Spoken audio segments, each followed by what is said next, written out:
কোরআন তাবিজের জন্য আসে নাই, কোরআন তাবিজ লেখার জন্য আসে নাই, চোর ধরার জন্য আসে নাই। আমরা কোরআনের কাছে কখন যাই?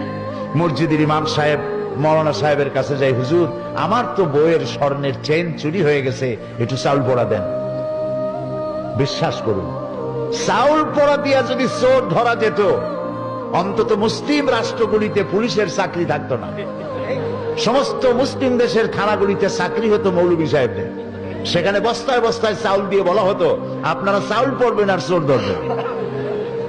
প্রিয় ভাই সব, জেন তাড়াবার জন্য আর চাউল পড়ে চোর ধরার জন্য কোরআন আসে নাই।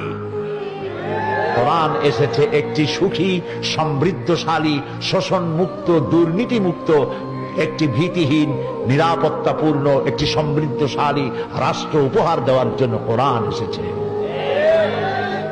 কোরআন শরীফ চোর